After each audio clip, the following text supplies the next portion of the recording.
Gosh, there's been a lot of statements that have come across the House floor. But my name is Rena Moran, and I am a great-great-granddaughter of a slave. A slave who was put into servitude in this country, who probably at one time conformed, protested, and died a slave. And so I mention that because, I hear the statements that people are making about breaking the law, but we know laws were not always created fair and just. And we also know that laws does not always represent everyone in the same way. It didn't then, and it doesn't today. And so I remember when I was back in the community, had come to Minnesota and building relationships and making connections, and found myself living in the Rondo community, a community that was, displaced by the I-94, that decided that that was the proper place to put a highway and separate the black community and dismantle the economic bread of that community. Because even in the late 50s and 60s, they were separate and not equal. And so I remember, as we talk here about how I began, became a fan of what I was hearing from the Rondo community. And at one point, I thought to myself, when I came here in 2000, 2002 and 3, my thought was, wow, why are people still angry and mad about something that happened when? And I would ask, when did that happen? And they would share with me that it happened back in the late 50s and the 60s. And my initial thought was, well, why are they still so angry, right? And we know that the past dictates the present. But what I also found out is that it wasn't so much about them still being angry. What I became to realize is that it was a community of people who was the ancestors of uncles and grandparents who had been displaced, saying that I would no longer allow something to happen to my community without being involved in what's going on in my community. Because that's what happened. They came in and had eminent domain and took homes, gave them $5,000 and said, you got 30 days to move out. And what I came to realize that this was a community of people here in the 21st century who was saying, I'm going to fight. I'm going to be a part of the decision-making process in my community. And no longer would I let things happen to me without being a part of making that decision about what that looks like, not just for myself, but for my kids, my grandkids, and my great-grandkids. That is what I was hearing. And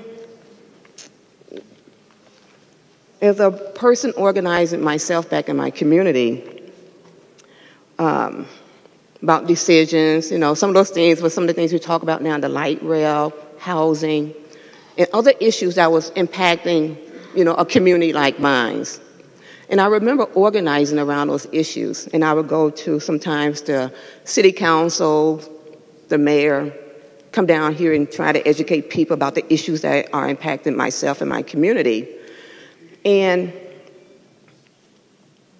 what I would realize, especially in my community, locally, people would say, Rena, I agree with you. I agree with you wholeheartedly. But the law is the law. And what I came to understand and learn, as my ancestors became to learn, is that laws are not always fair and just. And so when I had an opportunity to run for office or see myself 5 years from that moment, I wanted to be a legislator.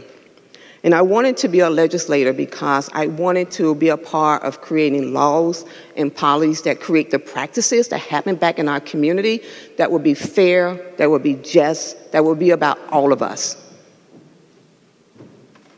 Because they're not always that way. And that is kind of like what I see about this bill here. That is like, I don't care how we sugarcoat it and how we, dress it up. It is about Black Lives Matters on the highway. It is about a community of people raising their voices up about an injustice that they felt, that they feel, that we still feel today. It is about an injustice that a community of people feel. That is what it is about. And unfortunate is back then when Martin Luther King was marching, that he made people uncomfortable. He, broke some laws that was created back then. He sure probably got on some people's nerves. I'm sure there was many people who said that this is not right and you're breaking the law. How dare you?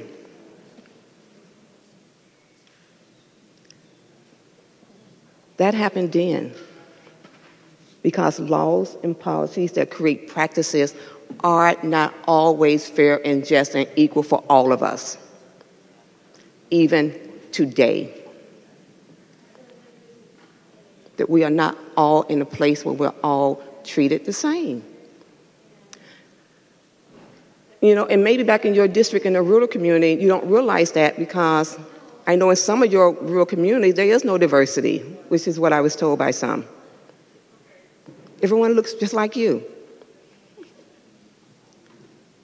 So you're unable to see and feel the injustice. But as a Black woman, a child of a slave, I'm here to tell you, injustices are real, and we feel them. My children feel them. My sons feel it. And so, as I was looking at Vickers Finn, this here march here on the Pettus Bridge, that's a powerful visual. And I wonder how many people was trying to get to the hospital, how many people was trying to get to their friend's home, or how many people was inconvenienced on this day that they marched for justice and brought the darkness and the ugliness to light.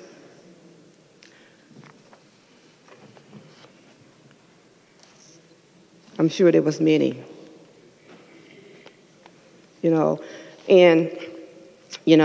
I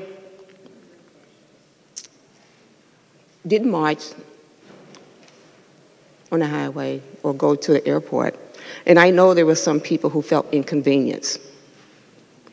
But I think just as Martin Luther King in his days, who felt like unless we are inconveniencing someone else, they don't see you. They don't hear you. And the laws and the practices continue to be as they are. And I just wish we could, spend some time looking at the injustices that are happening to real people in real people's lives. This is what this is about.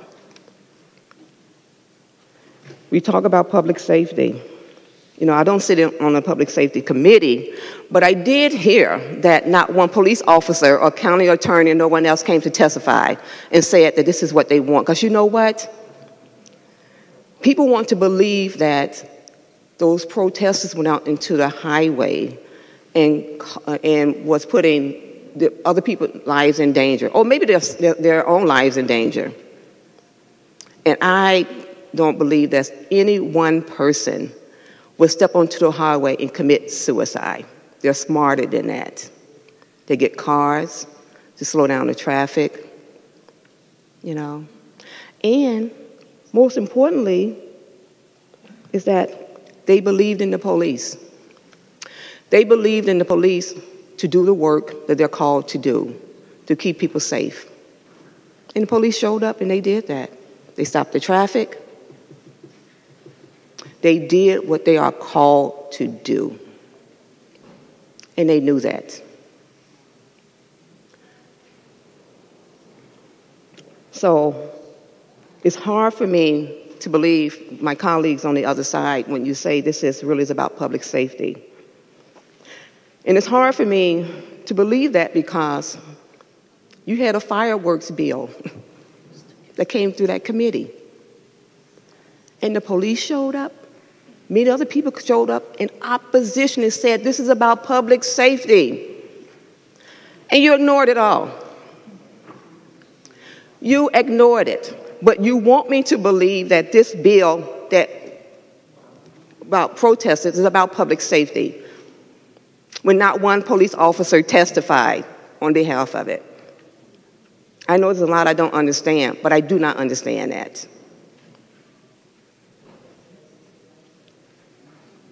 So I have here, and I know that, this is a Republican bill, right? That maybe an Alex bill that's moving across the country, because we know that there are 18 other states right now who are introduced or voted on legislation to curb mass protests. 18 states around the country is moving these same types of bills. Is it about public safety? Is it about really inconvenience you and allowing people's voices to be heard in a way that they can be validated?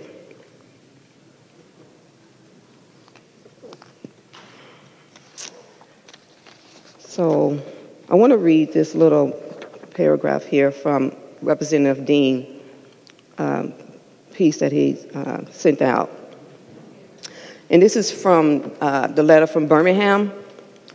And it's in the last paragraph within that, Dr. King says, so we had no alternative except that of preparing for direct action, whereby we will present our very bodies as a means of laying our case before the conscience of the local and national community.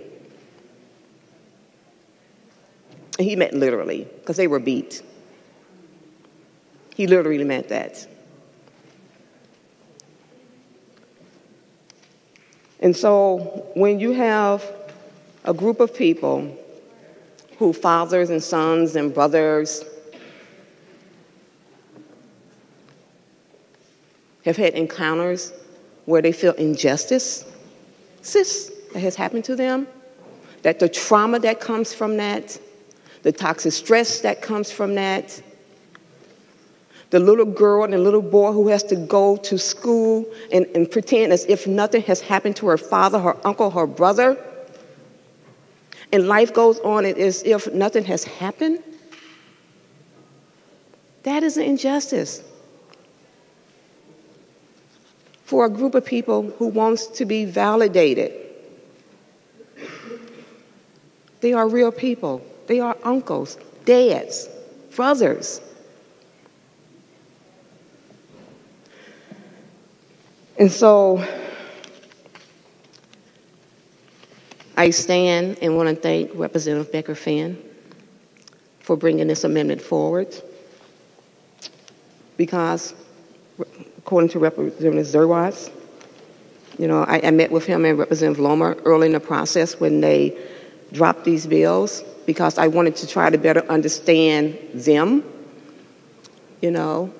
and we can be hypothetical, and we can talk about what could have happened, what little person could have been on the highway, and what, all the hypotheticals.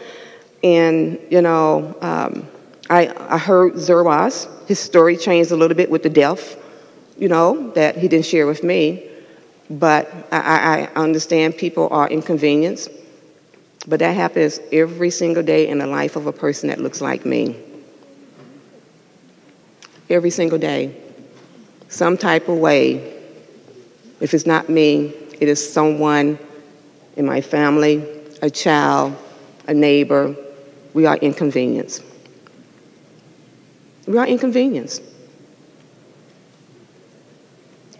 We can never come to with our whole self. And so, you know, the stories are sad, but I have lots of sad stories to share with you about people being inconvenienced and having to start all over, or have done everything right and it did not matter. And it did not matter. And often enough, it's because something as simple as the color of our skin. So that's where we are in the 21st century. And this protest bill is one of those 21st century bills that is intentionally targeting a group of people in the 21st century. Public safety is not making sure that that fireworks bill doesn't get passed into law. That's public safety. So I hope we do some work on that behalf. So I support this amendment. I believe in this time, in this day, when injustices are real, and it's our constitutional right, this does nothing but try to penalize a group of people who knows already that we understand the bill, that it is against the law. It is a penalty for getting on the highway, for being at the airport. Would have been hundreds of people being arrested, right, when Trump signed his executive order across this country, right here in Minnesota, because it was an injustice that was disproportionately impacting a group of people.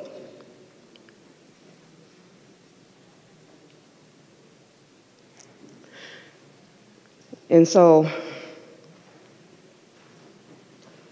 I believe this is one of those bills that should not be going through this body to particularly shut down a group of people. Because when injustices are happening, people are willing to go to jail. Right, Representative Lomer? Right? You are willing to go to jail for injustices. So my hope is that we can take a deeper look at what you're trying to do here and what you're doing here. And if at all possible, put yourself in the feet of others. Put yourself in their shoes and see the injustice that is in this bill. Thank you.